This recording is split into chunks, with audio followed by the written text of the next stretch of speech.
Barnett, if you'd like to lead off and tell us where we are with that right now. Well, Let's start with the unemployment relief program. Okay, the Unemployment Relief Program Phase 2 opened for applications a week ago, and we've had quite a number of applications already accepted in the system. The last I counted, it was upwards of 49,000 people have already applied.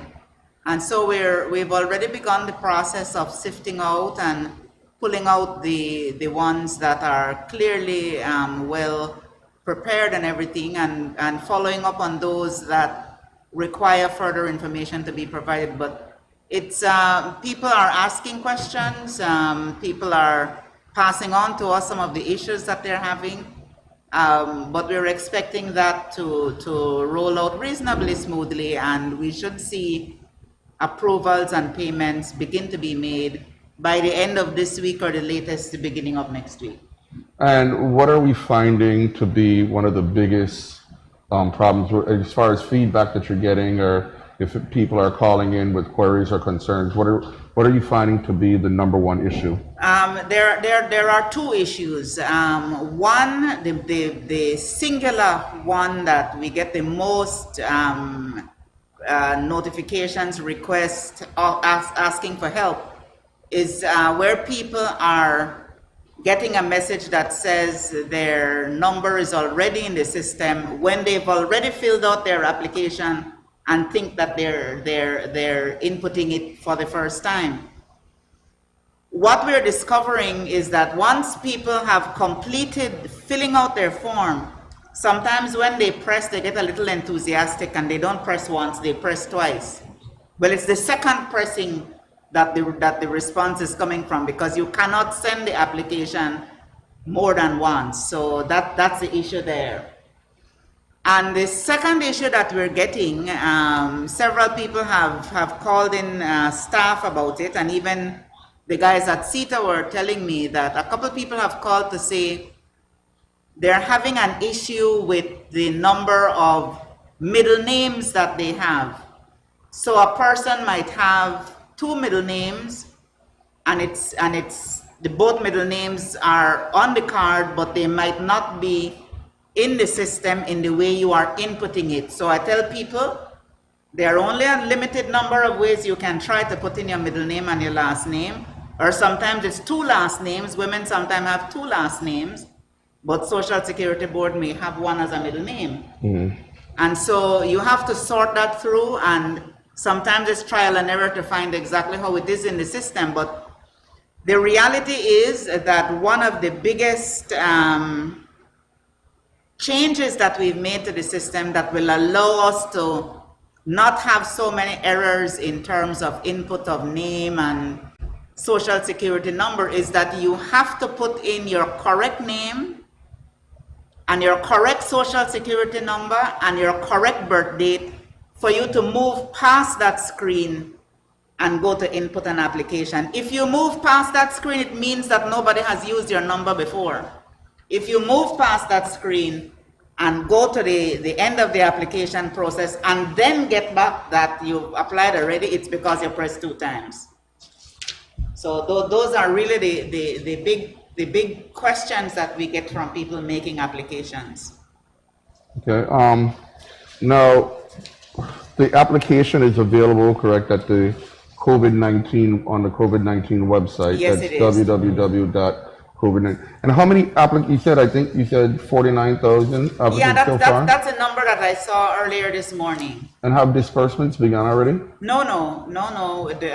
We are still fielding questions from people about pressing two times. Okay. So when do you expect that applications will be vetted, approved, and an actual disbursement we would will expect take the place? first set to be done by the end of this week. So we would expect payments to go out early next week. That's what I was saying. Okay. All right. Dr. Almendarez, I know Beltrade is responsible for the MSME support program, correct? Am I correct with that? Yes. The support program. So can you tell us the status of that and how you all are looking with that as far as applicants and such? Well, in terms of let me just talk about some of the challenges, and they're similar to what Dr. Minister Barnett is saying. Initially, what was happening, and of course, like any new system that is developed, you will find some bugs. So you were finding people who were the same thing. You started the application and the application was incomplete. And again, sometimes either the press or connectivity was lost. And if connectivity was lost, then it means that the application would have gone. But what we're doing, because we can provide back-end support and get into the system, during this first 21 days, because it's 21 days, the application period is 21 days. So during this period, you're still getting assistance. As a matter of fact, all these glitches that we're finding, we're sending him off to CETO, working along with eData, which is preparing the system. So that was one of the main challenges. We also found, of course, as Minister Barnett said, your social security number has been used before. Now, every time you enter your information, that becomes a record, even if it's an incomplete record. So that, again, those things have been fixed. We still continue to find challenges, but we also have, and I should give this because we also have a 0800 number that they can continue to call. It's 0800 call MSP or 0800 225 5677. There is also a cell number 613 7342. Also, we have an email address that they can also email, and someone is dedicated to this same line I just mentioned. Someone is also dedicated to the email. It's BelizeMSP@covid19.bz.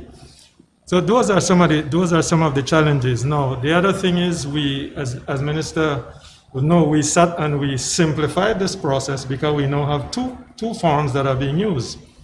There's a form that's specific to micro enterprises. That are those with between 2 and 4 employees. So it simplifies that process because it's a grant and you don't want them to have to be filling out, not filling out unnecessary information, but I might just have, my cell phone that I need to use. And so that process, that is dedicated, they fill out that information. For the small and medium enterprises, they then also have their form because they can apply for a loan. A small enterprise can apply for a loan up to $15,000. And a medium enterprise can apply for a loan up to $25,000 with a fixed rate of 3%, and that will not change. Mm-hmm. They also get a grace period, which means for the first 12 months of operation, you don't have to pay. You start paying on the 13th month, and you have 24 months with which to fully repay. All right, so though we have some challenges, people are still using it. What they're doing is, whenever they find any challenges, in fact, just this morning, I got a screenshot. We have our team there in Belmopan, and you take this screenshot, we work out the glitches with them, we work out that situation with them, because what we want, the system will shut down on August 21st. It means after a certain point, it won't accept any application. But during this period, an incomplete application can be completed because the backend support is being provided. Okay. So, let me get into some of the questions. We do have a couple of questions here. But Dr. Barnett, when it comes to the first phase of the unemployment relief program, have all of those been paid as far as all the top-up cards been paid, and has everyone received? And because I know up until a few weeks ago, some people were saying they still hadn't received payments and such. All have still not been delivered. On my way here, I was checking on it, and there's a last batch of quite a few hundred that are being delivered today, and that should be the last of it for the top-up cards, and that should be the last of the transactions on the phase 1. So we're trying to tie that up finally over these next few days. Okay, so now back to the top-up cards. The person, if someone got those who were on the first phase, they can qualify again, correct? If they are still unemployed, yes, but they have to apply again. Okay, so someone who received the URP the first time around and got a top-up card, will they use the same card and the same PIN? Yes, please keep your cards. If accepted? Please hold on to your cards, because if you have that card, we can use it again for top-up. Okay. Okay. Now, so if you press 2 times, as you're saying, in the event someone presses 2 times, what is the next step? So do you have to go back and apply all You don't over? have Does to it do it. freeze It's or- already, your form is already in the system. Okay. It's already in the system. And I tell people, if you are really not sure and you're worried, send an email to our address, which is unemployment@covid19.bz. And I encourage people to send the email because you can send that any hour of the day or night. Okay. So you send an email, just say, please confirm that my application is in the system, and somebody will answer you and tell you. Okay, and what You we'll need try to give the do, name and your social security number, and somebody will return to you. and we'll get that email up because we've been fielding a lot of questions at the press office, and as you know, I've been forwarding them to you, and you're really good about getting right back to me, and we get those right back, and then we try to contact the people, and we're always willing to help, but we do become a little overwhelmed at our office as well, so we'll get that email address up for the people. Unemployment@covid19.bz, and that's the working that somebody is tasked with dealing with that and fielding the questions where they need to go. There is also a number at which you can send a text message. That number is 613-0095. 613-0095. And we encourage people to send a text because the text is quick and sharp. Somebody can call you back. But if you try to hold a conversation and you're not at the right person, it takes a long time. But if you send a message, send an email, it reaches, we get back to you as soon as the problem is sorted out. And thank you for those who are repeating the numbers and the emails in the comments. And someone says that the number no one answers, but as you said, it's for text messaging. It's a text number, and nobody Right. will answer that because it's not set up for anybody to answer. It's set up to receive text. Text messages, right? Yes. Because then you get bogged down with back and forth conversation and everything. yes, So it's yes, easier yes. to just get the information, Send a check text on or it, and send an respond. email. Okay. I have another question here. We submitted our application online and it said it has been submitted, but we didn't get a text back confirming if it was received. But my colleagues did get a text back. So some people are saying that when they submit their application, some people, they know of their friends who have received text back, but they didn't get a text back saying that it was received. So confirming receipt. So does that mean it was not entered into the system? No, it doesn't mean that. It means that the system that CETA uses along with Digicel to send bulk text may have been overwhelmed by the number of texts. And when that happens, apparently there is an issue with all of the text going out. I repeat, if you're not sure, if you're really not sure, send the email. Okay. For the most part, I haven't seen any situation where somebody tells me I didn't get a message or I got the message that it was already there. Every single one that I have checked personally, and I have checked quite a few, they have all been in the system. Okay, I want to ask also, because we have a lot of numbers, a lot of questions when it comes to the URP. Let's see here. How much does the government have available for COVID relief? I don't know, is that a question that you can answer?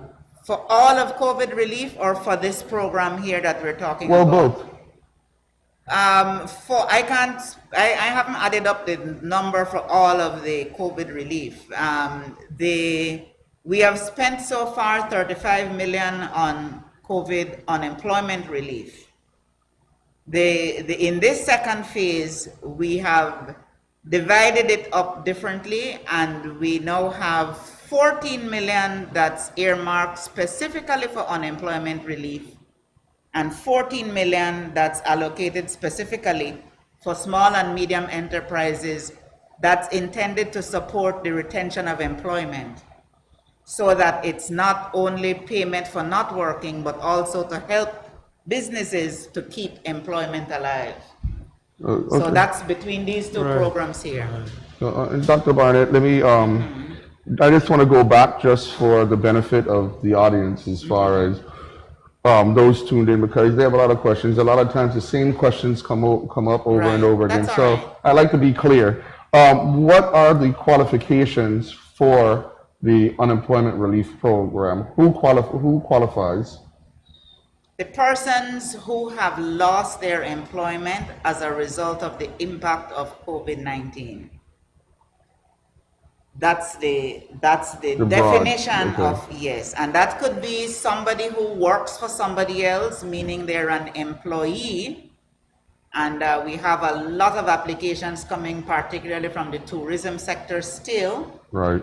And then you can also be a self-employed person, providing goods and services as a self-employed person. And again, it would have to be that you lost your ability to earn your income in your self-employed activity because of COVID. The bottom line is it should be because of COVID. Okay. Now, this other question here, sorry, because I'm pulling up questions for both of them. How many people will be helped in this phase of the program? As many as we can. If you include, we have 14 million directly to unemployed persons who lost their jobs or cannot work because of COVID. Then there's a 7 million that we are channeling through the micro, small, and medium enterprises for persons who employers would like to keep on but are in danger of having to lay them off. So we put that 7 there, and and in putting that there, we're expecting that the employers will also be paying their Social Security contributions so that they remain current with Social Security. Okay. So that 14 and that 7 is unemployment and employment support. And then there's the additional funding for grants and for small loans. Right, we have 5 million that's allocated for loans. That's between the small and medium, and 2.5 for grants. And that's this 2.5 million allocation. This will be able to assist at least 1,000 micro enterprises. Oh, that's quite a bit. That's good. Right. Now, I just want to say, and that's just the direct grants part of it. Right. no, I just want to say there are those asking questions, and I'm getting messages on my phone as well. But for those of you who are tuned in, if you want to ask a question, I know other networks and media houses rebroadcast our feed. But if you're watching online on one of their pages, we're not checking that feed to ask questions. So you would have to go to the official Government of Belize Press Office Facebook page, and you would be able to pose your questions there. That's where we're taking the questions from, and not from the other multiple feeds.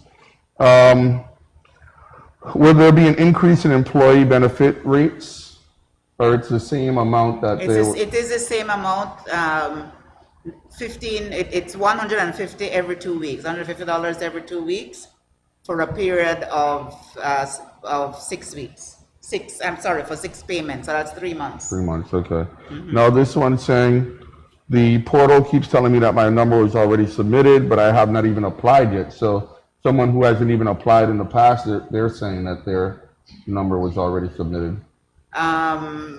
That's one of the things that they're troubleshooting, because there may be situations where an employer may be applying for unemployment relief or for wage subsidy for somebody who works with them, and they may have put their name in the system. So that's one explanation. I understand that they are working through to sort out if that's an issue that's arising. But I would encourage that person to send in an email, because we have had situations in the past where people have used other people's number, but it's not possible anymore for you to put your name and 2 different numbers. You can't. You have to have the correct name, Social Security number, and birth date to get passed into the application process itself. Okay. I haven't been working since October. I received the unemployment assistance. However, when I tried to reapply, I could not do so. Why is that? Did we answer that? I wouldn't know. It would, if the person lost their job in October of last year, then that's likely not COVID related. Yeah, because And they would have applied, right. I think, on the long-term unemployment, and that's not a category that we're doing this time. Right. We're asking people who are long-term unemployed to apply for assistance through the Ministry of Human Development because they have received additional resources that will help people who are long-term unemployed, no? Okay, that's right, because COVID, we felt the COVID hit in March was our first diagnosed case, so Yes, it was subsequent to that. and it began we began to feel it in terms of tourism cancellations. In April. No, people started to cancel Cancel right away. from end of February. Oh, end of February, End of wow. February, Yeah. yeah. Right, because the United States had already Right. had a spike in cases before. Right. And what was happening in China and Right. so. Okay. For individuals receiving their cards late, will they still receiving bi-monthly or all the 3 months on one They're time? supposed to receive everything. The original undertaking was to have everything paid out by the end of June. So when you receive your card, you will receive the full payment that ought to have been made over the 6 payments. Okay. So all of it, everybody who is approved the 6 payments. So, and going back to this has come up a couple times over and over since we've already been on. But a person wants to know, so how do you rectify it if it's telling you that your number is already in the system and you can't apply it? So how does that get rectified? If it tells you that your number is already in the system when you have already filled out an application form, chances are it is that same application form that's already in the system. That's already in the system. That's what we've found in every single case where people have gotten to actually fill out an application form. If you try to fill out an application form, and you put in your name, social security number, birth date, and it is correct as you see it on your card, and it's telling you that the number is already in the system, that's when we have a problem that we need to sort through, because if you have not yet applied, your number ought not to be in the system yet. And so send an email and let us know, and we will look at that. But if you get past that and you are allowed to fill in the rest of the application, and then you press and it says it's already there, that's because when you press, you get a little energetic and press it 2 times. When you do that easily, a lot of people do that, and the system is a little sensitive. Don't worry, Dr. Almendarez, we're coming to you shortly. I want to exhaust these questions, or maybe I can give Dr. Barnett a break and then jump over to you, and then we'll come back to her. Dr. Barnett had asked earlier if we take commercial breaks, so I could turn it over. I could go to Dr. Almendarez, and you could treat that as a commercial break. I'll get my break then. Okay, right? but let me ask you one more question, Dr. Barnett, before we go into some MSME questions. Are hard copies still available, and how long do these take to be processed? What we discovered last time is that out of the 81,000 applications that we received, it was about 2,000 that came in hard copy. So we don't think that it's a difficulty for people to access the electronic application. If it is absolutely impossible, ask your neighbor to send an email to us and we will sort you out one way or the other. But we really encourage people. The reason why we had chosen to focus and to push and to encourage the online application is because we, in the era of COVID, are minimizing face-to-face And contact. physical contact, right. And when you send in a hard copy, you have to go in and deliver it. Somebody has to take it from you, or it has to go in a box. The last time we had to let them sit in a box for a long time, sanitize them, then, because germs and everything, Right. and then take them out. And so those forms didn't go in until well into the process because of that. So we encourage everybody, use the technology. Most people have a cell phone, a basic cell phone with smart features, a smartphone of some kind. You can access, it's a simple form, so try and do it. Okay. Dr. Almendarez, let's throw some questions your way now. So I'm seeing here, one person asks, how do you delete an incomplete application? So you can apply for a different one. For example, an application for micro and found that that was wrong and want to do a small business loan. Well, there are really two forms, and you don't really have to delete the forms. You mean the person was not a micro but applied for a micro? Is that it? Yes. Well, if that person has an incomplete micro form, Well, it'd be that form will disqualified. be disqualified anyway. So all you need to go, instead of you have a form A and a form B, is the small and medium, then you go in and you fill out that form. Okay. All that will happen after the 21 days, when the whole evaluation process starts, your incomplete application will just be taken But out. the person won't be penalized for having two existing applications. No, you won't be penalized, because if the person felt that, really they qualified as small and medium, or preferred to apply for those, then it simply means you have not applied for the micro. You have applied for small or medium based on your employee size.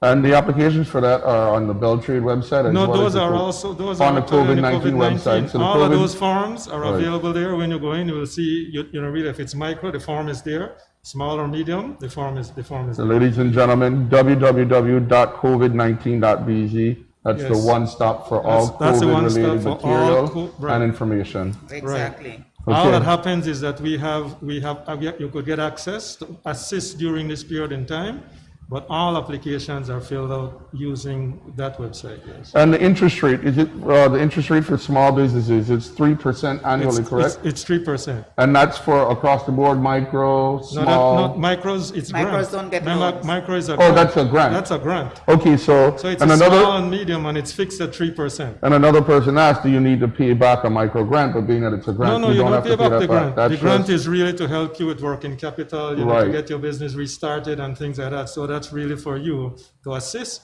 and support will be provided to you as well through Beltrade, through labor, because we do work together.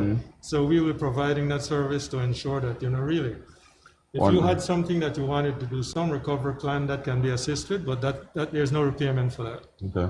For the loan, yes, Yeah. but you have 36 months really in which to repay. So yeah, you have and 1 year, 12 of those 36 months, that's a grace period. Because that's your recovery period. Right. During that period of time, that's when you're starting to put your implementation, whatever plan you had in place. Okay. Can micro be approved for loans of $15,000? No, micros, no, they don't qualify. Okay. That's right, micros only That's get a grant. you have to be employees between 5 and 51. Otherwise, no, you don't. You see, What they may apply for is a wage subsidy, but loans, no. Micros don't Can you tell us a qualify little for that. bit more about that wage subsidy? Since The you wage just mentioned subsidy it? is really added to the unemployment relief that Minister Barnett was talking about. This really is for employment retention. So there's a 7 million allocation for employment retention. So basically what would happen, you have your employees, you must make sure that your employees are current with Social Security payments, and the disbursements are what Minister Barnett had mentioned, the 150. 150 every 2 weeks. Every 2 and, weeks. and to get that as a wage subsidy, you have to make sure that you keep your employees' Social Security Board contributions current. Yes. Okay. Can the review of applications start before the 21st of August? Micro businesses really need the assistance now, not in a month's time. What we want to eliminate is any form of bias, because it's not a first come, first serve basis. The period is for 21 days, so on day 22, in fact, the evaluation committee is ready. As soon as that period is closed off, they'll start a process in batches. Evaluation committee will working on those, send them to approval committee, and that goes from there to Ministry of Finance and disbursement to the National Bank of Belize. But we Okay. can't start that. You can't start that process now. No. Well, the checking will start on the 22nd or on the 24th, because the 22nd is a Friday. Well, That's what this person is noting. They have agreed. We have agreed, as the evaluation committee has agreed to work on that weekend. On that weekend, On that okay. weekend. Start to work on that And weekend. then kudos to you all for doing that. I know it's a group effort. I mean, we're all in this together, the government of Belize, the people of Belize, and I think we really have to take our hats off to the public officers who are really working hard and even on weekends to get these things processed for the benefit of the people who are in a less fortunate position. Well, the and minister others. here can tell you there are times when we have called weekend meetings and we were all Yes, there. You know, yes. it's virtual, but we were there. So, I you want know. to pay particular tribute to the people at CETO. Right. When we were doing the phase one of unemployment relief, there were times when they worked, it seemed to be around the clock. As we're putting these two things out at the same time, they're doing that same thing, and they don't complain. They get tired, they take a little break when they can, but it's constantly responding to any request, any troubleshooting that is required, any error message that looks strange, everything. They're there responding. So kudos to CETA for doing that. And I will also plug my staff at the Government of Belize Press Office, because they've been working, and sometimes I have to call them on a Sunday and they have to come in and get things done. So I would like to applaud them as well. So let's go into some other. Can I just make a little addition?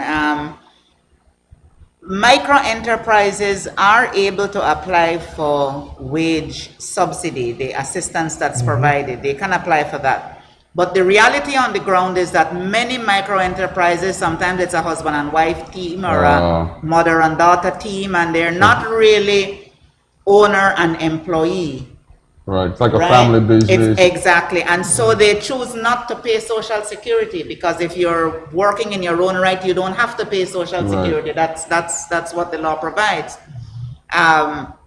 And so we're not forcing you to do that. If that's not something you want, we encourage you to see how you can get that kind of added protection. But if it is that you can't apply because you're not in a position to make the payments to Social Security Board, you're able to apply for unemployment relief as well. All right. You see? Okay. So a public transportation business would still be a business that would be, as long as they employ more than 5 people, they would be able to apply for a loan under the MSME support. If they are a qualifier, because transportation, as a matter of fact, if I could quickly say this, there was a survey that was done. Right. And through these there are several surveys to find out those industries that were more affected by COVID-19. And transportation and logistics were included, Minister. Remember, we did include that. So as long as you qualify, you have employees between 5 and 19, 20 to 51, then it means that you would qualify under one of those. So we have to be clear to the public that this program is not just a general MSME support program, but specifically for those businesses affected by COVID-19. Right. Right. Okay, because you might have someone who has a totally unrelated business, but their business just isn't necessarily doing well, and they'd want to apply, but they didn't necessarily. It's not because of COVID-19 that their business is, residually maybe, but still, it's not directly related to it. Okay, I applied for the micro grant. It gave option for both or either. If I choose both, will it produce an application for unemployment and micro? If they applied for the unemployment, This person says Yes. yes. yes, you can. You can. So it will. That microform has 2 options in it. You can apply solely, as Minister was saying just now, you can apply solely for the micro grant, or you can apply for, there's that option within there to apply for. So if this person chose both of them, it'll produce an application for employment and micro. So they'll be automatically, that will go they through. applied for both That of them. will go through, because if for example you try to fill in a field that's not applicable, or you apply for something, then it will freeze you. The application would freeze. So that application went through. That means that application will be considered. Okay, here's a really good question. Does your business have to be a registered business so you can be eligible for the grant? There are some people who operate, in small mom and pop businesses, but they haven't necessarily gone through the steps to actually register their business at the company's registry or trademark their business or whatever. So, will they still be eligible? They are. As a matter of fact, this was one of the things that we considered and discussed quite extensively, because the focus is to provide a stimulus. Right. So you're asking whether it's formal or informal. Informals can apply. Okay. Informals can apply. All we want to encourage them, for example, because you want to provide support to them as well, give us some indication of maybe where you operate from or a number or something, because you want to provide the support. We're not forcing you to become formal, but that's up to you. But you're not eliminated because you're informal. And if you do want to become formalized, Beltrade can help you to Do that. figure out how to get that done in a way that makes sense. It might be just registering a business name. Which is only $25. Right. Right. And So that's it what, might just be that, or, you know. So if you're not applying for corporate vehicle protection, you can just register your business name, $25, and you Right. will have that. because it gives Exactly. you an address, it gives you a business name, and later on you Right. could You could, decide you how could you also want get a to- bank account And you could in get a that bank In the business name. name, yes. Right. And a lot of people who we call informal are not necessarily informal because they may have already have tax information numbers. Some of them do in their business. Some of them, if they're tour operators, have one bus. They already have a tour license, so they are licensed by the tourism board. So there are different levels of informality. But as long as you're operating a business for at least a year, you can apply for the assistance if you've been affected by COVID in that way. Okay. My question is for Dr. Almendarez. I filled out a form and it said to check my email to continue the application. And up to now, the email has not come in. To check the email. All I would recommend to that person, as a matter of fact, just like what I did this morning, is it possible, we don't have to share it, if we don't want to share it here, but I could get the name of the individual, and then I will follow up with my team. Because my team is listening as a well-trained team, and I must give credit to them as well, because they've really been on the ball, and so that is there. We can get that information, and we'll follow through with the individual. Okay, well, what I'll ask that person to do is send an email to the press office. Right. info@pressoffice.gov.bz. Remember, Your we email. have an email that I shared with Yes, or that email address. Or can you go ahead and type that email address in the comment section so that person If I can go may, ahead? Doran, it's Belize MSP at COVID19.bz. Okay, wonderful. And we'll type that in the comment section so those following along can go ahead and access that and send an email. All right, I don't see any more questions on MSME, but I'm sure a couple might come in. But we gave you a bit of a commercial break there, Dr. Barnett. So we'll come back to you now. Why do some people get $150 and some get $100? There is the $100 is no more. The $100 in the phase one was intended to assist long-term unemployed persons. Remember, unemployment relief started before the expansion of the boost and pantry programs. And at that time, it was felt that a lot of people needed assistance because they were unemployed and their circumstances were made even worse. So that 100 a week, that 100 every 2 weeks was put there to assist those persons. We're not including that category anymore because those persons can now directly apply to human development for the kind of assistance that would go beyond the 6 weeks that this program would last. In fact, we had a few people on the phase one who were approved for unemployment relief who subsequently called and said, please, I don't give me the relief anymore because it will finish soon and I prefer the longer term. So we had some people who made that choice because you can't get both. Yeah. Well, I mean, if it works out for them, then that's Exactly, yeah. exactly. Why are persons with Belize residency that pay Social Security cannot get help with these? People are out of jobs and no help are given to those people. I'm sorry, I didn't get that one. So persons with Belizean residency but not nationality, they pay Social Security and work in Belize, but they're not eligible for the They unemployment are relief. eligible for unemployment relief if they've been working and they lose their job because of COVID. They've been working, they've been paying taxes, they've been paying their Social Security contribution. They can apply for unemployment relief.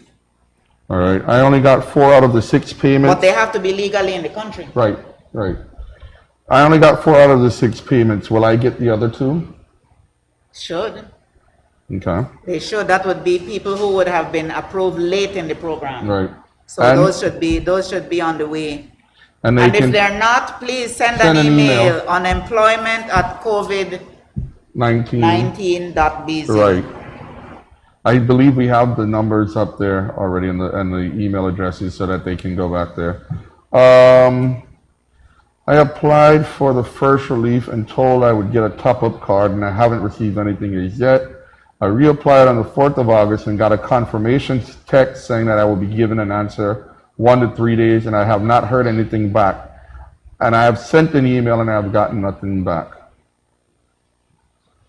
I don't know what if you got a message when you applied, that message would have said your application was received.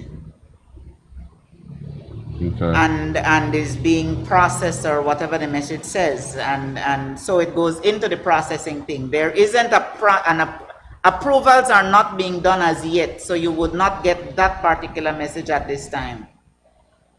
Okay. Let's see here. Is it only for tourism or for everyone? I believe you answered that. It's anyone who is affected directly by COVID-19. Affected directly by COVID. You lost your job because your employer was forced to close, or laid off because business declined because of COVID. Okay. I don't have a bank account. Can I use one of my siblings' bank account? We encourage people to not do that. We encourage you to go and get yourself a bank account in your own name. We had issues in phase 1 because some people did use other people's accounts. We had to be responding to questions like, but he doesn't want to give me my money. I can't help with that. Some people did use other, you know, so we have to be careful. People need to be sure that they have their own bank or credit union accounts. If you do not have one, you can opt to get a top-up card. Okay. Someone just said, I want to be removed from the unemployment to apply for a grant. Can't reach anyone. Send an email, please, and they will get back to you. So the phone number, as we said, is not for phone calls. It's not for phone calls, it's for text messages only. So that's why you haven't been able to get through to anyone. Okay. Can I apply if my Social Security is expired? I think they're talking about their Social Security card. The card may expire, but your name and your number does not expire. So please apply. Okay. And then you go to Social Security card still and get your updated card, but it does not stop you from using, from applying in the system, no? Okay. Somebody's saying, I've been trying to apply, but the website is not working, and that is not true because I just logged on to the website and everything is working here. So, no. Okay. So the website is up and running and it is working. Yes, it is. Sometimes you have issues with connectivity where you are, and so when you try to fill out a form, it can't go through. So it's not necessarily the website. You have to look at your own bandwidth where you are. Okay. I have employees that are applying from the free zone, and the message they are receiving is that their Social Security number has already been used. It's the same thing. And free zone companies can apply in 2 ways.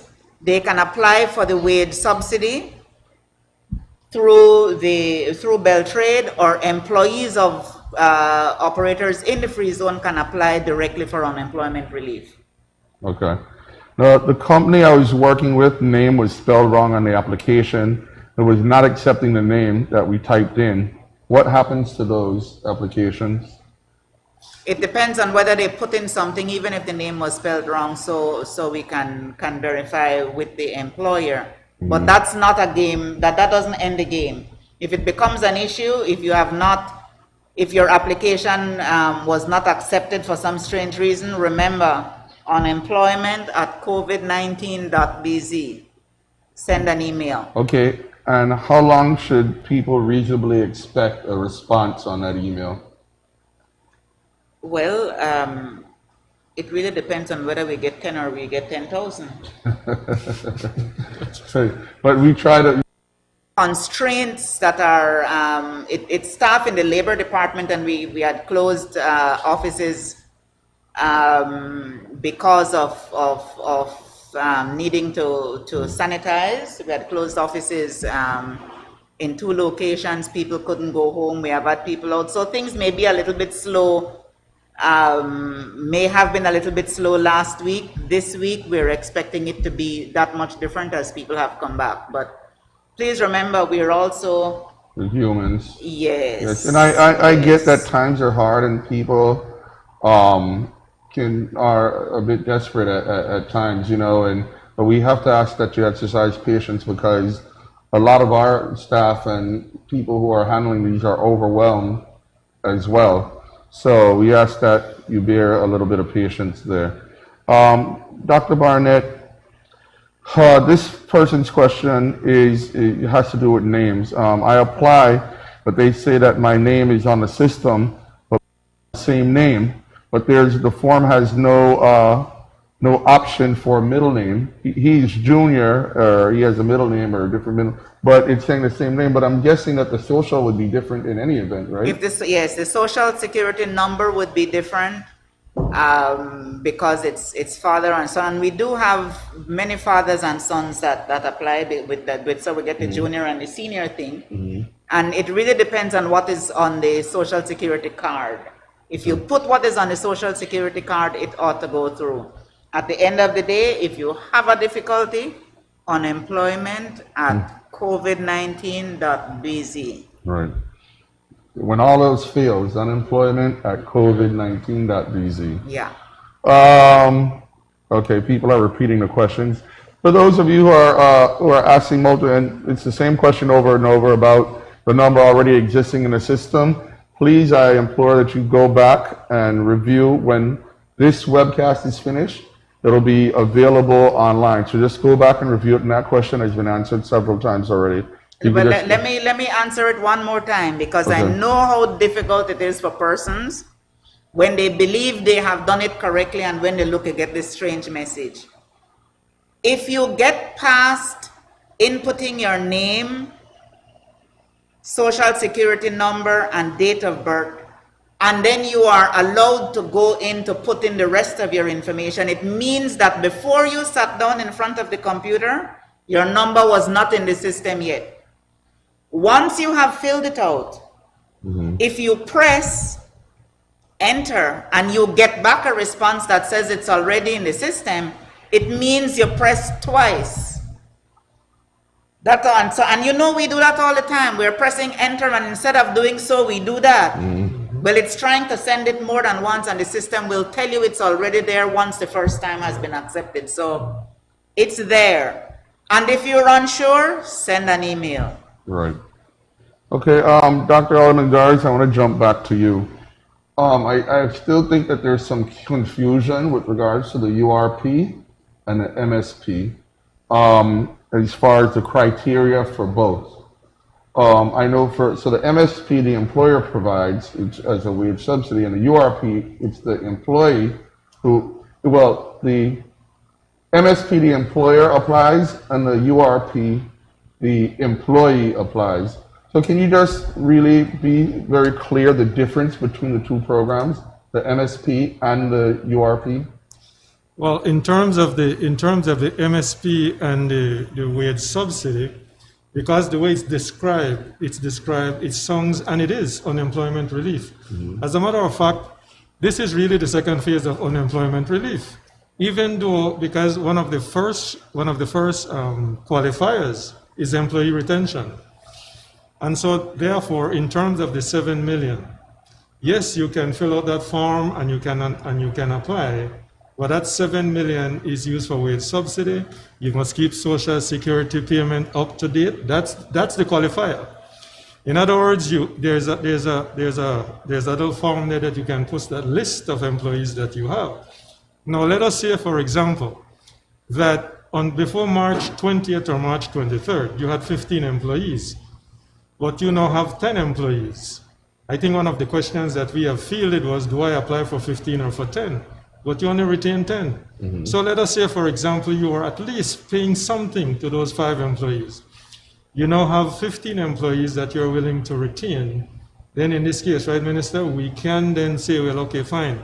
You have 15 employees, right? You now have 15 employees. But that's because Right. you are paying at least at minimum the Social Security Right, for because those remember, employees. you can keep Social Security up to date, and that helps the employee because their contributions are up to date. So can So someone? let me put it like this. If you have a business that you want to apply for wage assistance, you can't give us a list of employees who you did not have on hand, who were not working when COVID hit. You can't. You can't Right. bring people back from 2 years ago. It doesn't work like that. It's not intended to do that. It's intended for you to keep those people on who would have been with you when the COVID impact began to be felt. Okay, here's a scenario then. If I have, let's say, 10 employees, I was only able to retain 5 of them based on their, that's all I could afford, to pay 5 employees. So due to COVID, I had to release the other 5 until things got better. Can I go and pay their Social Security retroactively to bring them back on and get the employee and get the relief, the wage subsidy? That's a new one, and that's one that would have to be considered because you see what had happened was some employers, as a cost-saving measure, as a last resort, they terminated some employees. But in some cases, because you're talking now, let us say I had those 5, but it was during the period after March 23rd, that became an action that I had to do. Right. I think, Minister, that is something that we could look at and Yeah, consider. that- So if you let them they go, would. you could only retain, you were only able to retain 5 after Right. March 23rd. Right.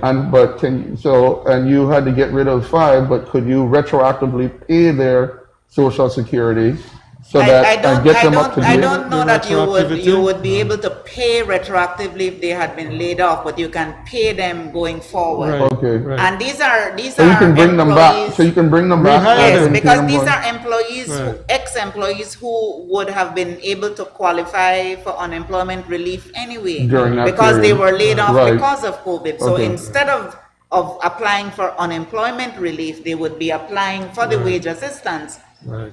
through Okay. Beltrade, so they can get their Social Security paid. They can actually go to work and begin to do, So you now, know, yes. so and the employer, business- so it would be beneficial for an employer to say, okay, so if you want to come back on to work, I will take you back on and I will get the wage subsidy. So instead of you applying for the URP, I will apply for the wage subsidy and bring you back on board, and that way you could be more productive and such and everything And you like can that. pay, and you will get your Social Security Right. paid, and then maybe it Exactly. is that the employer can pay for 2 days, and then the Right. wage subsidy assists Right. in getting a Right. 4-day work week or something like that. You never know Right. It was a Okay. how form the of, businesses would, right. would Okay. It was use a this. form of yeah. furlough. Right. Furlough, like what they do in the United States. You know, they furlough employees, but Yeah. with the intention to To bring them back. bring them back. Yeah. Correct. Okay, some of my tour guides are trying to apply. However, my tour operator name is not in the drop-down field. How can I get that added? I think there ought to be a place where you can add it, and if it is refusing to put that because we really want you to put the name of your employer, please give a call to CETO or send an email immediately, because the lack of an employer name should not stop you from applying. Okay. Right. As a matter of fact, it's one of the questions I fielded before we came here. Because what was happening, some employee was saying, okay, fine, also we know how seasonal tourism can be. And so you find out that I might have been working, I'm a tour operator, and so as Minister said, use both numbers, because the number I gave and the email I gave, and we'll provide the assistance. We have, today's the 10th, we have 11 today plus 11 more days. We will provide all that assistance. Okay. I guess this is for Minister. Are you going to get your money from the same bank as the first time? I'm sorry? People who are qualifying under the URP, will they get their money from the same bank as the first time? Yeah, If say, that's what's on whatever file. bank account you put, On file. and you will have to go in and put in your bank account again. So make sure you put in your bank account with the correct numbers. We've sort of revised how those numbers are put in to reduce the possibility of error. Okay. Okay, I filled out an application for microbusiness and reached to the attachment section. What is expected to be uploaded there? Can I pass through that step? Well, remember we said micro could be formal or informal. If you're formal, there are certain things, for example, the business registration that you can put in, right? That information we would like because you're a formalized business. If you're informal, all we were asking for maybe a letter stating, even if it's a notary or something like that, but something that gives us an address and a phone number, for your business. Okay. I know someone who had a food business, but due to COVID and with the curfew and the lockdown and such, they kind of went out of business. So after that, they started back up their business, but they started up on a smaller scale. So now he just employs his daughters. Would he be able to apply for a micro grant? Person can apply. So to me. As a matter of fact, the person reduced the size of its business that Right. it had due to COVID. Yeah, okay. And so basically it was some kind of contraction based on that. So that's an immediate qualifier. Okay, good. Street vendors that just started business, can they apply for the grant? It has to have had to have been operating for more than It had a to year. be operating before, right? So you can't use it to just start. Right, to or start a some business now. that has just been conceptualized that yeah. does not qualify. So- That would fit under advising from Small Business Development Center at Beltrade. You can come to Beltrade, but not under this program. Not under this program. Okay, here's a question here. Hold on, they're just inputting it into the field. So, okay, I can ask it now. Wait, actually, let me go to another question while they finish typing that one out. Are you going to get mine? Okay. Some of our okay. Is there relief? Is there a relief out there? Is there some kind of relief for artists, musicians, DJs, and members of the music or entertainment industry?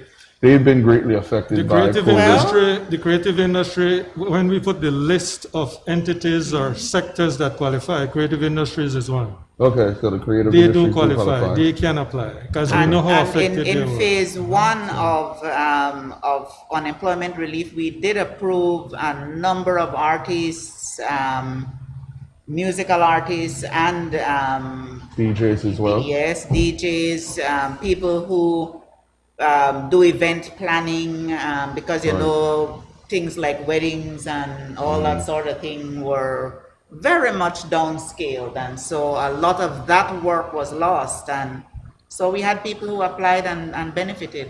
Okay, that's good. Who are qualified under fisheries when applying for MSME?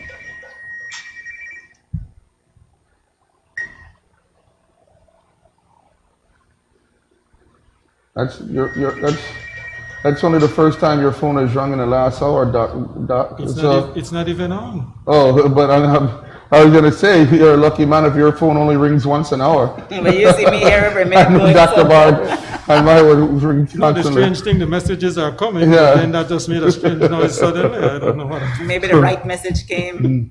Okay, so for who are qualified under fisheries when applying for the MSME? Under the fisheries, I guess fisheries industry. Fisheries, agriculture and fisheries. Yes. As a matter of fact, those are two of the sectors or industries that were identified. You'd have quite a number of small farmers. You have fishermen who might not have been registered, but remember, informal or formal, they do qualify, so they can. I mean, they have lost their revenue base due to COVID and all of that, so they can in fact qualify. They can in fact apply. I just got a message from one of my people. You can type in your employer. Okay, so you can type that in. You can, if you don't find your employer name listed, you can type it in. Just make sure you type in and spell it correctly, because then it gets added to the list of employers. Okay, and then I'm being told here that there's a declaration form needed if you're an informal business. A declaration from a JP. What we were asking is, all you need, like I said, that same thing I kept repeating. That we just need to know we need an address, and we also need really a phone number or something, because remember we will be providing support. Right. And I know you might be a movable object or a moving object because you don't have a specific location due to rent or things like Right. that. But this is to provide support for you. Okay. Right. And but Plus, that's, remember, sorry, Doran, but also remember on the 22nd, when you start the evaluation process, we need to know to find the individual. so I'm guessing also that so for the attachment section, That would be you included. can so for those who have informal businesses, so for the attachment section, when they get to that portion, that also could be, they That could can- upload the declaration form Right. from a JP Right. that specifies or states that they in fact are of this address and this residence and have this Right. business. Right. Okay. The reality is that the people who are vetting the applications need some form of documentation that these are real people, this is a real business. Right. Otherwise, there is no basis of differentiating. And therefore, if you don't have the formality of a company you can find somebody reputable and respectable like a JP Right. who will be able to say this person operates this business at this location. And it's not a robot. Huh? And it's not a robot. Exactly. You know that thing always asks you, and you're not a robot. Exactly. I just had a question come in here for you. Maybe it was a question yes, that was wants coming to in know, to me, but, does a medium business qualify for a grant? I'm taking your job, Dorian. Actually, no, the grants are only for employees with 4 and less, between 2 and 4. For micro For enterprises. micro, Yes, no. Once yes, you but once that's a you are question above that, came into no, me. you would have to apply for the loan. For a small loan, yes. Right, you qualify as a small loan. Yeah?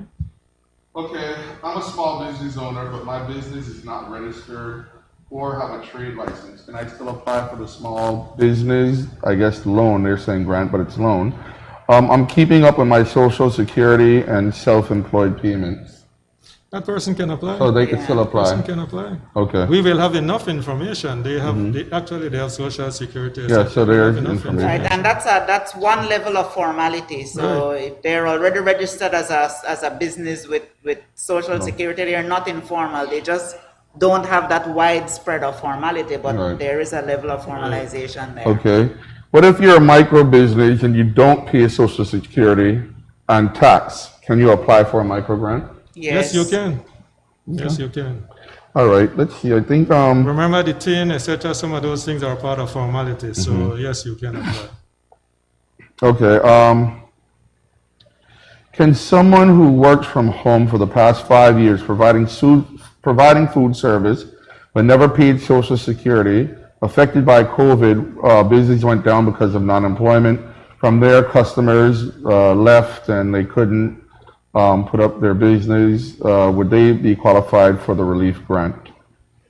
So That like person somebody qualifies- who sells food, they sell food to But that's what most of many of the informals, because informal sell food out food here, they vendors, sell right. coconut water, Right. that falls in the same category.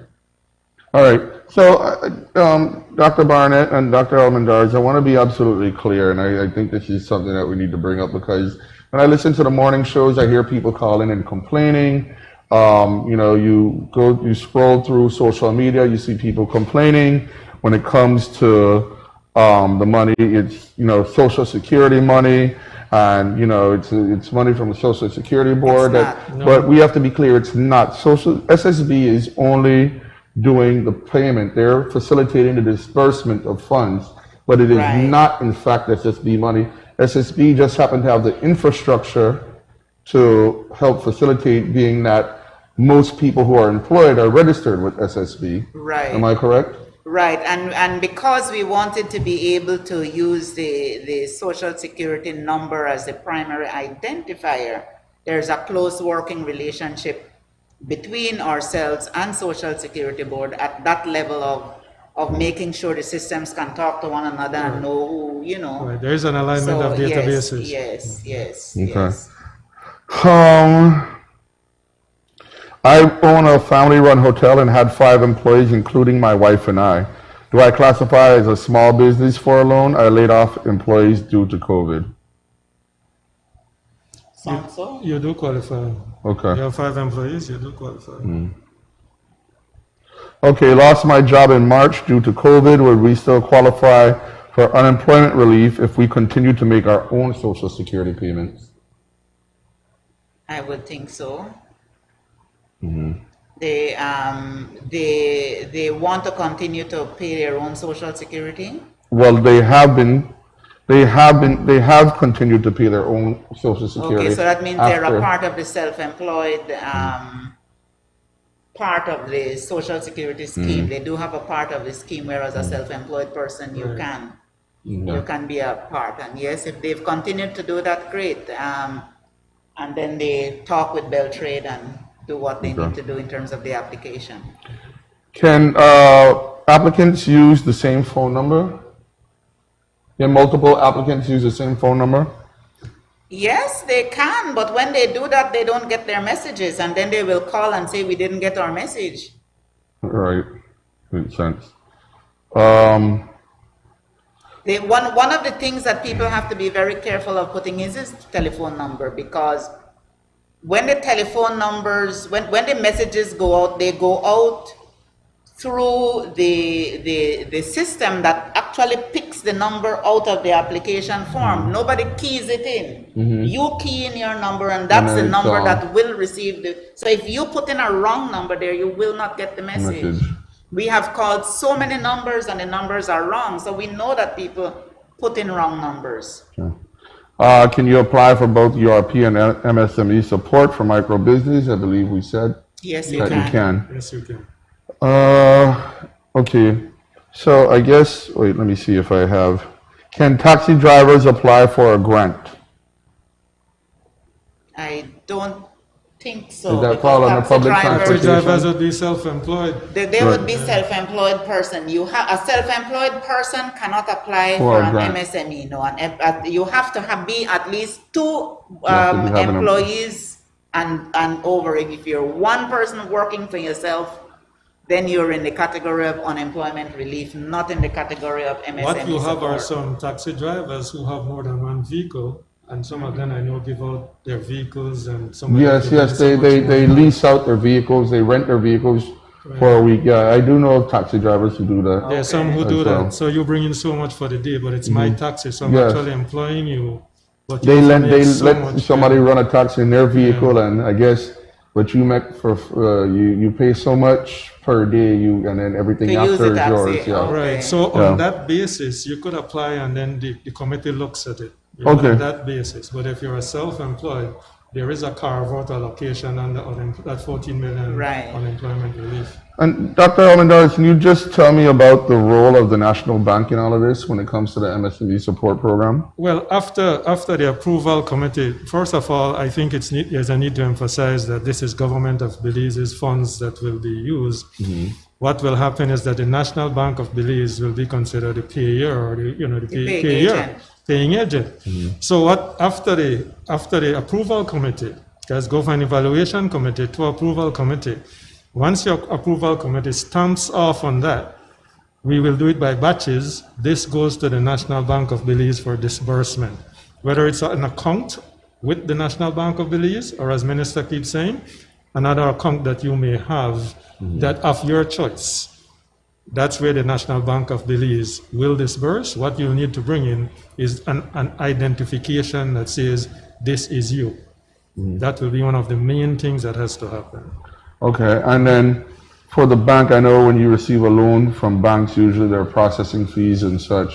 Are there any processing fees involved with these There are no loans? processing fees. No, It's National Minister Bank is Kabeta not, here. I wear the hat as chair of the board. of Okay, National yes, Bank. okay. Best person We have to the explain. perfect person here. To explain. So Wonderful. National Bank is not charging any kind of loan processing fees or anything. All of that is going to be processed by Beltrade.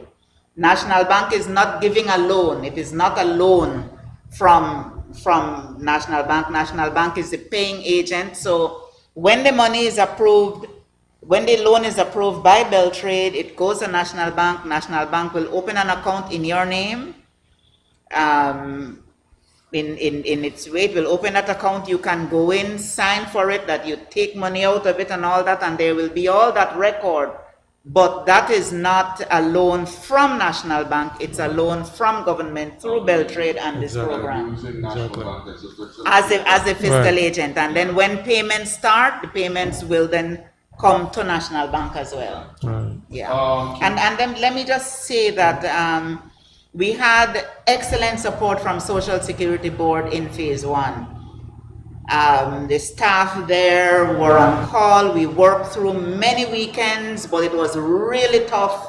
And some of their own work fell behind because it just was a lot. So in this phase, we're going to be using National Bank as the paying agent for URP as well, because we'll be able to do it electronically right through, and we won't have the need for any manual intervention as when we went through Social Security Board. I know they're happy to hear that because it was stressful at times to get all of the processing done, but we will be doing the processing of unemployment relief electronically through the National Bank. Okay. Well, as we know, teachers are still being paid, but can private school employees apply or get approved for the URP as they're not receiving a salary while schools are closed? If they applied, they would have been given consideration. I don't know if they were actually closed down. When we did our ranking of sectors of priority, certain sectors were low in terms of priority. Government employees were at the bottom of priority because we know government did not lay off Right. anybody. And we know that government did not lay off any teachers as well. What we did get was applications from persons who worked at schools who were not teachers, people who worked in the cafeterias, the janitors, the people who would have been employed from Right. the area around the schools, and so those people would have been included. But we didn't, at any school, but we didn't include any teachers at all, and I don't recall seeing any question about teachers from private schools. But schools are looking to get back in As soon as they can. Yes, as soon as they can. So maybe it's a moot point at this stage. Okay. Hold on, oops, I just skipped over one.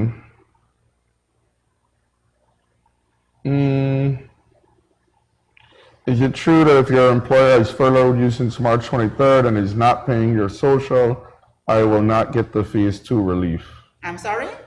If the employer has furloughed you since March 23rd and not paying your social, is it true that you do not qualify for phase 2 of That relief? is not true.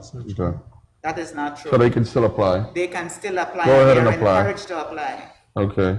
But they have to say who their employer is, or their previous employer, no? The person who laid them off. Why do you have to put in a password in applying for the MSME support program? I know your password is usually private. I'm just inquiring. Please let me know. You mean when you fill out your application Right. form? Right. I guess Well, that's what they're remember talking when about. you fill out your application form, whatever you put in there is your identifier. What you want is whatever information you put in. As a matter of fact, you become a record in this database. So if you're asked to put in a password or something, it means that that's for you. Yeah, and it's for protection of your That identity is full as well. protection for you. Okay. Did you all take into consideration non-governmental organizations? Yes. Okay, and what's the outcome? We've had some NGOs apply for unemployment relief. MSME is a different. I'm not answering for the MSME program, but on the unemployment relief in phase 1, we did have some NGOs that had to close, and their employees applied and were approved. Okay. No, I really can't ask this question. It's just, no, I mean, somebody wants to know if I'm a pensioner and I'm still working and then lost my job that I'm working, but I'm still collecting a pension. Come you're a on, man, pensioner. make the people who really need it get it. Right, you're a You know? pensioner. That means you haven't lost employment. You're right. You're still getting paid. There are people who really need it. Why would you want to take that away from somebody? Under which program does a barbershop with employees apply? Well, if a barber shop has, many of them have one, but I know barber shops that have many chairs, 4 or Right. 5 chairs. You have 4 chairs, you're a micro. Okay. You have 5 chairs, you're a small Small enterprise. business. So that then differentiates you. I think some people might try to get rid of one employee for the grant instead of the loan. Right. So if you have between 2 and 4, you're a micro, and you can apply. And in most cases, I believe they're registered because you see their signs in there and things like that. But that would really be for employee retention, because barbershops have been able to operate for quite some time now.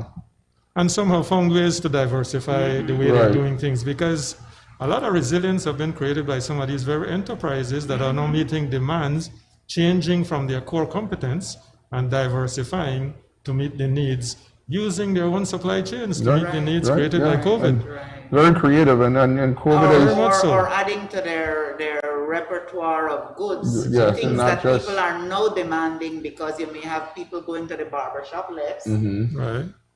but when they go, they may be able to purchase other things other that things they they would sell not in there, normally. right? Yes, There's some yes, barbershops, yes. maybe they get one borrowed from States and sell some Tennessee in there, or some Exactly. shirts or some hats or whatever, yeah. A number of people have Exactly. been doing that. Masks. Masks, yes. Masks are now being sewn and they must match your clothing. So every Yes. time you can get a mask to match. Gotta look, you have to You have coordinate. organizations that are doing specialized, with logos on them. Okay, now, So, here's a really good question, actually. Does a person that is working but also has a small business qualify for a micro grant? For instance, they're separating themselves from the business, so they're working, they're gainfully employed, but they want to maintain their business, and their business has No, I don't you think you so. made a distinction there. You said small. Once you use small, you can apply for a micro. well, yeah, but okay, well, I think but let's say they're a micro. Well, do they qualify for the MSME support If you're program? a micro, if you fall under a micro, then you can apply. For a grant, but then if they fall under the small, can they still apply for a loan, even if If you're small, remember you can apply for the loan For- because you qualify for. If you're small or medium, you can qualify for the the loan? 15,000 if you're a small, 25,000 if you're a medium. I think what they're more so getting at is if they're gainfully employed elsewhere and they have a separate business, can they still qualify for that business? Can they still qualify under the MSP program, under the MSP, even if they're employed? Let me answer that in 2 ways. I'll answer it in my way, and then Okay. you answer it. The program is really intended to help people who really need help. And that has to be something that's taken into account. If you are gainfully employed, maybe it is that you don't need as much help as somebody who has Right. no job and no business. So I would ask you to consider that. If you have a business on the side, it is not getting up the whole of your attention anyway, because you're employed somewhere else. I don't know if yes, it will be a business and the business is operating, but it is not the main source of your income, or it is not the only source of your income. And that would have to be taken into account, I would assume, when the team would be assessing No, it has to be the application that you send in. right. It has to be, Minister. And then remember, there's an evaluation committee, Right. and you'll be using an evaluation form. And what we're looking at, as you said it, it's need. That person is gainfully employed, and I have my side thing. Are you the owner of the business and running that as well? That means that's additional revenue for you, really. 'Cause Let you're me put it this way. Under unemployment relief, we had people who were employed who had part-time jobs, and they applied for relief for the part-time job, and we just didn't approve it. Because you have a job. This is your second job that you lost. So there are other people who need. Okay, what about if you have a small radio station and due to COVID you've lost sponsors? So if you're in the media field, and due to COVID you've lost sponsors, which is really the bulk The source of of your income income. for a radio station. Can they apply? Yes, they can apply. They can apply, because also what has happened there, they need to retain those employees that they also had. Right. And the 7 million that are located there, that will provide that kind of support where they can, keep employees' contributions up to date. Basically, that means you've been affected. it means that sponsors had diverted their funds Right. to their own business because they can no longer support you. Okay, I was applying for the 150 relief and was almost finished with the application form, and by mistake, I sent it without completing the form. I tried applying again by doing it again, but it wouldn't go through allowed because, to do it yes. So this person wants to fix the form because the form was incompleted, they're afraid they're not going to qualify based on an incomplete form. So how can they rectify that? He is not the only person in that position. A lot of people did not complete the form fully by choice. Some people did not complete the form fully by accident, just like that. And one of the discussions we're having with CETO is to see how we can create the possibility of people going in again and filling out and completing the filling out of their forms. I don't know that it can happen. That would be the first and preferable choice for us to fix that. If we can't do that, then we will have to we'll send in the information by email, but then that's a lot of information that we're going to have to be inputting for people, and then that slows down the process. So in another couple of days, we should know if we'll be able to launch that possibility of going in and correcting your application forms. Okay, okay, I believe, let me see if we have any more questions.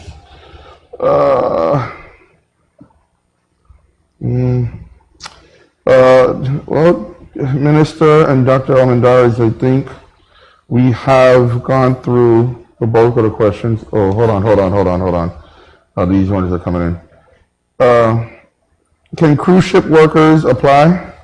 Yes. So people who worked on cruise ships and because of COVID, they weren't employed in Belize, they were employed abroad, but because of COVID, they had to come back to And so Belize. they can't get back on the cruise ship Right. because, yes, they can apply. So they can apply. Okay, good. If someone applied for the unemployment last week, but just started working today, will they still qualify? Wait. No. No.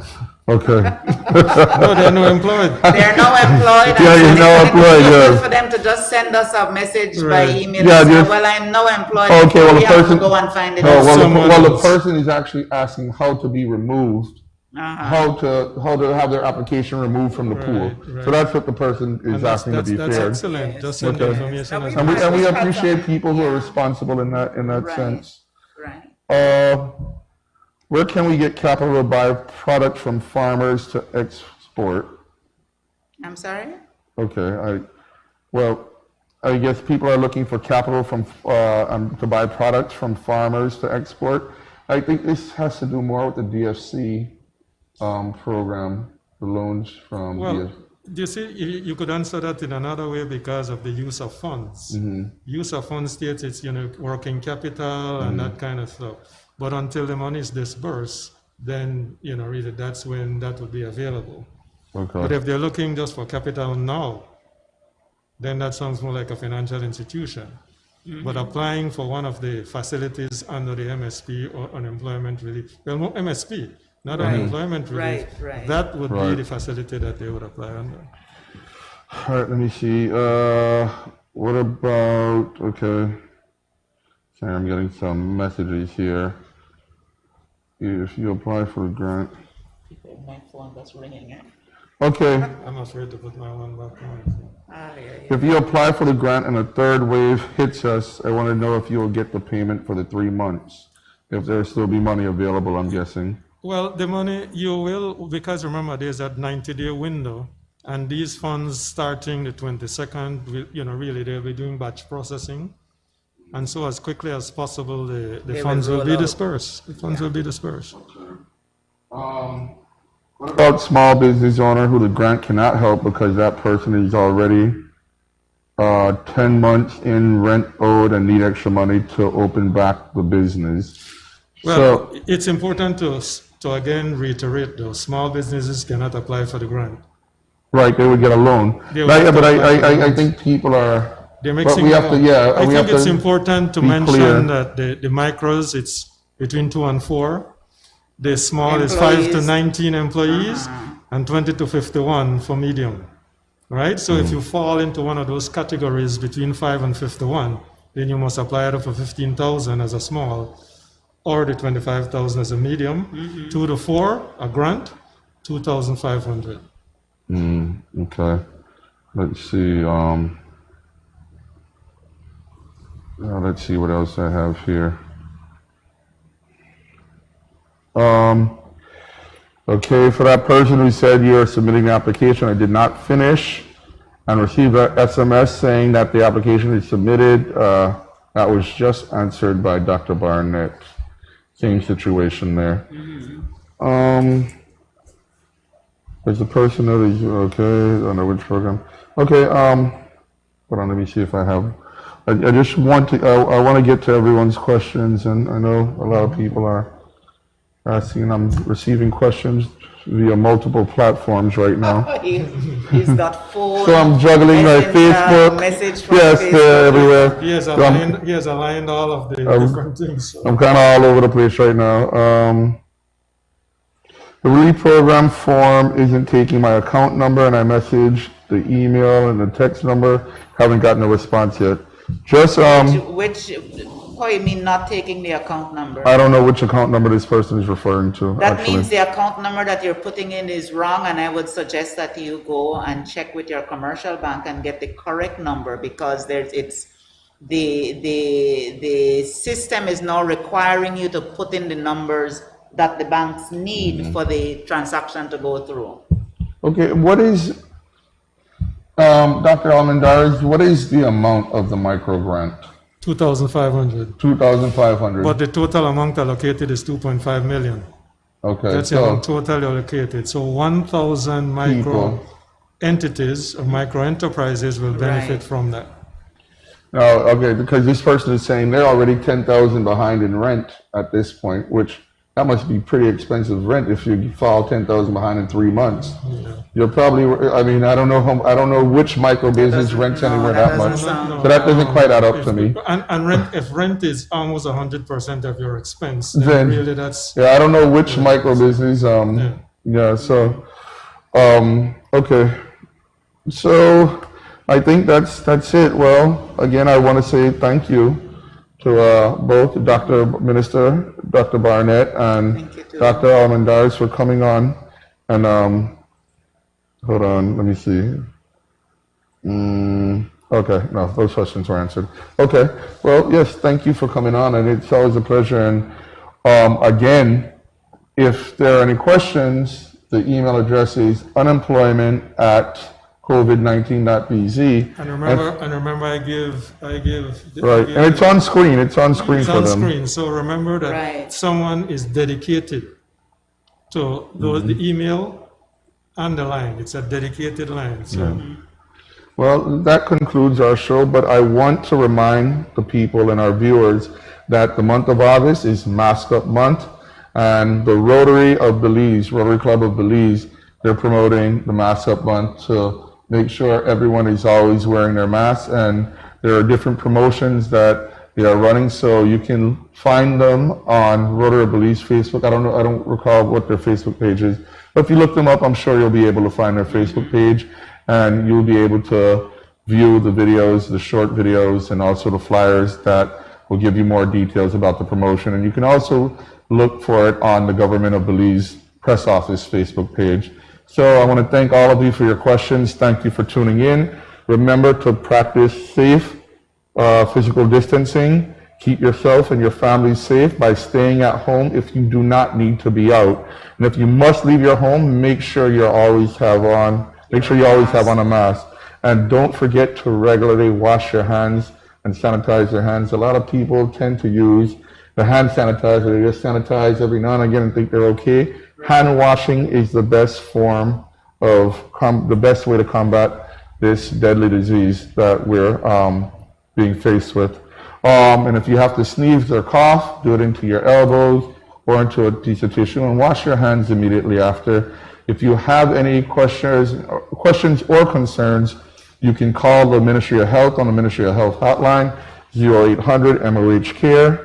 which is 0800-664-2273. And for all the latest information on COVID-19 in Belize, you can log on to the COVID-19 website, www.covid19.bz. Also available on that website are all the forms for the Unemployment Relief Program, Absolutely. as well as the MSME Support Program.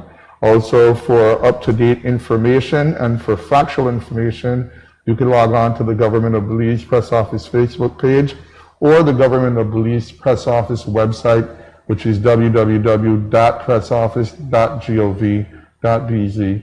Once again, thank you for tuning in. Have a great day. Thank you, Dorian. Thank you very much, Dorian.